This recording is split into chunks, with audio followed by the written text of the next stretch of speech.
आज हमारे साथ है परबतसर के पूर्व विधायक मान सिंह जी किंसरिया, जो परबतसर विधानसभा क्षेत्र से 2 बार विधायक रह चुके हैं। तीसरे चुनाव में वो रामनिवास गावड़िया से चुनाव हार गए थे, लेकिन हारने के बाद वे पिछले 4.5 साल से जनता के बीच में हैं।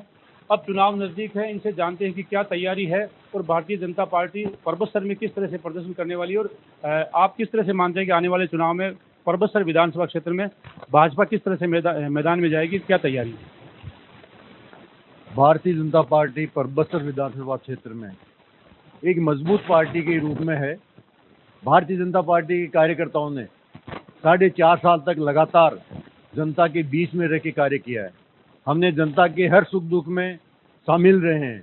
उनकी जो भी परेशानी हुई, चाहे कोरोना की बीमारी हो, चाहे गायों के लंपी बीमारी हो, इसमें एकमात्र भारतीय जनता पार्टी के कार्यकर्ताओं ने काम किया था।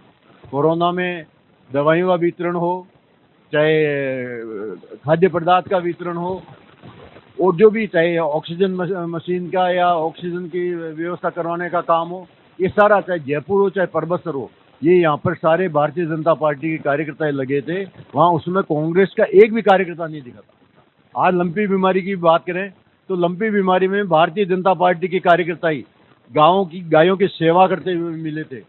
मैं हर गौशाला में गया था। मैंने गायों की बीमारी के लिए हर गौशाला में लाखों रुपए की दवाइयाँ वितरित की थी। तो गायों की सेवा भी हमने की है, जनता की सेवा भी हमने की है। तो भारतीय जनता पार्टी में ही यहाँ की जनता का विश्वास है कि वही कार्यकर्ता काम करते हैं, वही उनको वक्त मिलते हैं भारतीय जनता पार्टी का। आपने 2 बार चुनाव जीता था, दोनों ही बार क्योंकि परबतसर को जाट बाहुल्य सीट माना जाता है, और दोनों बार आपने राजपूत होकर यहाँ से सीट जीती थी। तीसरे चुनाव में आपके सामने पहली बार कांग्रेसी टिकट लेकर आए, युवा एक चेहरा था, उसके सामने आप चुनाव हार गए थे। अब जो माहौल है वो कुछ लोग ये कह रहे हैं कि युवा विधायक ने काम कराए, वो अपने काम के आधार पर दोबारा से मैदान में आएगा और दोबारा चुनाव जीतने की उसकी संभावना बता रहे, तो आप क्या कहेंगे कार्यकाल को? देखिए, मैं तो ये कहना चाहूँगा, अगर विकास की बात है तो विकास बताए। वो गाँव में विकास कहाँ है? गाँव में हालत खराब है लोगों की, न पानी है, न बिजली है, न सड़क है, न शिक्षा है, न चिकित्सा है। गाँव में भारी हालत खराब है। ये 3 गेट बनाए हैं, 2 गेट बन गए, 1 गेट और बनने वाला है। ये तो भारतीय जनता पार्टी का परबतसर नगर पालिका में बोर्ड है, उन्होंने बनाए हैं। और यही नहीं, इसमें जो पैसा लगा है वो पैसा भी मेरा लाया हुआ है, भारतीय जनता पार्टी का बचा हुआ पैसा ही लगा हुआ है। ये नगर पालिका में अगर पैसा लाए हैं, बजट लाए हैं, तो वो भी बताएंगे। तो विकास कहाँ है इनका? नाम मात्र का जो छोटा मोटा हर सरकार आती है विकास करते हैं, वो जरूर विकास है। बाकी विकास कहाँ है? कौन सा परबतसर में अपना गेटों की बात करते हैं, चौपाटी की बात करते हैं। स्टेडियम में हमने दर्शक दीर्घा बनाई है, ये चौपाटी हमारी बनी हुई है। परबतसर से विद्यार्थ की सड़क तो मेरी कंप्लीट मतलब काम गया हुआ था, टेंडर करवा दिया था, काम बाद में हुआ उससे, लेकिन हमने उसमें डोमेस्टिक गाड़ी के ऊपर टोल नहीं था, इन्होंने उस पर भी टोल लगा के बाद में काम चालू किया। तो काम तो हमारा किया हुआ था उस समय। यूनुस खान जी उसमें मंत्री थे, हमने विद्यार्थ में बाईपास उनको कह के निकलवाया था। तो ये सारा काम मेरा करवाया हुआ है। ये तो श्रेय बीजेपी के काम है। और गाँव में जाओ ना, कोई गांव में अगर कह दे कि गांव में हमारे इस सरकार ने काम करवाए, सरकार ने काम ही नहीं। विधायक के लिए पूछ ले कि विधायक गांव में जनता के दुख सुख पूछने गया था क्या, या उनकी परेशानियों की सुनवाई करते हैं क्या? हम रात को 12 बजे भी जब मेरे पास फोन आता था, चाहे बिजली की हो चाहे पानी की हो, जो भी समस्या हो, उस समस्या के समाधान की बात करके वापस बताते थे हम। तो ऐसा कोई सुनवाई नहीं है इस राज्य में भी। इस सिर्फ में भ्रष्टाचार है। हर जगह अधिकारी और कर्मचारी पैसा लेके काम करने में लगे हुए हैं। विधायक कहते हैं कि विधायक के भी उसको बंदी जाती है। तो ये लगाए हुए भ्रष्टाचार में लगी हुई है ये सरकार। इसके अलावा कोई विकास की, जनता के दुख दर्द की बात पूछने वाली इस सरकार ने काम ही नहीं किया। भारतीय जनता पार्टी जिस तरह से चुनाव में जा रही है, अभी तक ये चेहरा तय नहीं हो पाया है।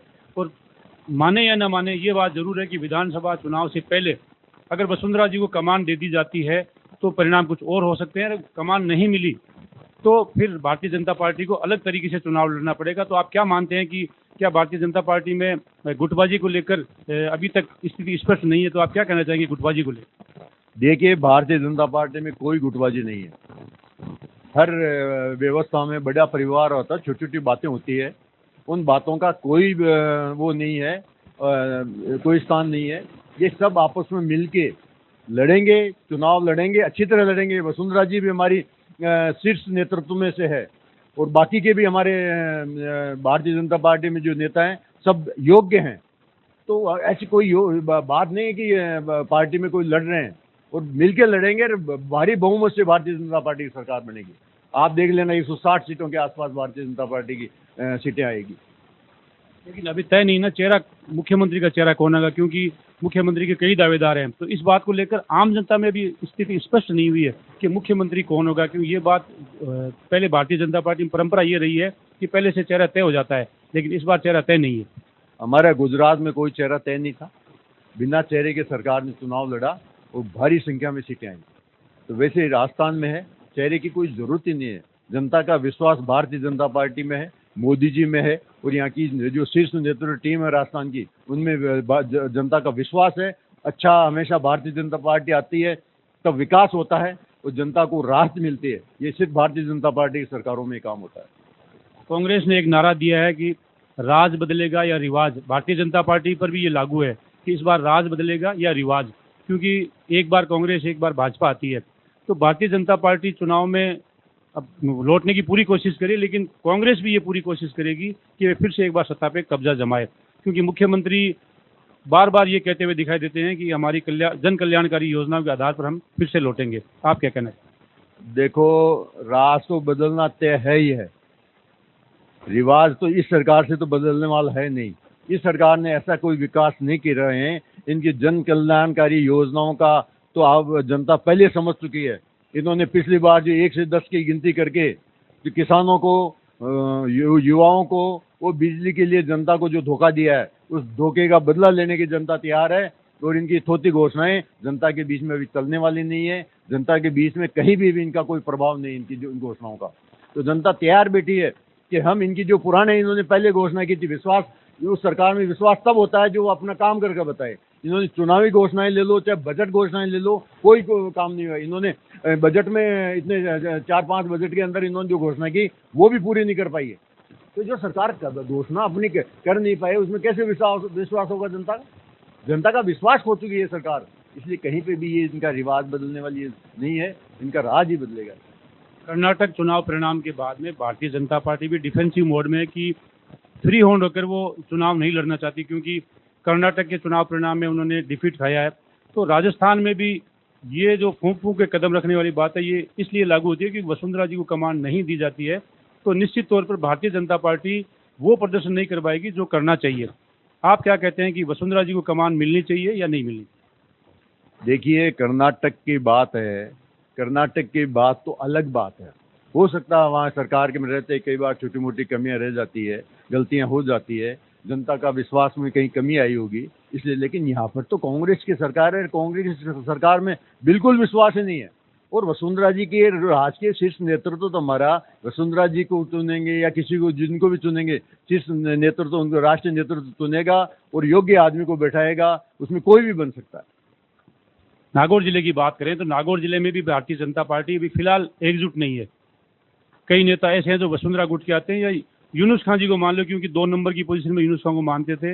यूनुस खान के गुट के मान लो या वसुंधरा जी गुट के मान लो, या आधा संगठन उनके साथ है, आधा संगठन इनके साथ है। तो तालमेल कैसे बटेगा नागौर जिले में? जी, नागौर जिले में ऐसी कोई बात नहीं। ये तो जो बड़ा जहाँ परिवार था, छोटी मोटी बातें मैंने आपको पहले भी कहा, छोटी मोटी बातें चलती रहती है। सब यहाँ एक मुखी रहेंगे, चुनाव लड़ेंगे। चुनाव से पहले सब अपने कार्यकर्ता होते हैं, उम्मीदवार होते हैं, अपनी डिमांड करते हैं। डिमांड के बाद में सब जाके सेटल्ड हो जाते हैं। आज तक हमारे पहले भी 160 सीटें आई हुई है, 167 सीटें आई हुई है पहले भी, और अब के भी अच्छी सीटें आएगी। इसलिए कोई दिक्कत नहीं है। सब कार्यकर्ताओं के, चाहे यूनुस खान जी हैं चाहे और हैं, सबका तालमेल पार्टी करेगी। पार्टी उसके हिसाब से चुनाव लड़ेगी, वो चुनाव में सफलता प्राप्त करेगी। तो ये थे परबतसर के पूर्व विधायक मान सिंह जी किनसरिया, जिनका ये मानना है कि राजस्थान में राज बदलेगा, रिवाज नहीं। लेकिन देखना ये होगा कि राजस्थान में भारतीय जनता पार्टी की कमान किसके हाथ रहती है, क्योंकि ये अपने आप में बहुत बड़ा फैक्टर काम करेगा कि अगर राजस्थान में मुख्यमंत्री का चेहरा घोषित नहीं करेंगे तो परिणाम जरूर प्रभावित हो सकते हैं। लेकिन मोदी जी के चेहरे पे चुनाव लड़कर भारतीय जनता पार्टी राजस्थान में सत्ता पे काबिज होना चाहती है। वो देखने वाली बात होगी कि जनता भारतीय जनता पार्टी को कितना समर्थन करती है मोदी जी के नाम पर। सहयोगी रिजवान के साथ हनीफ खान, परबतसर।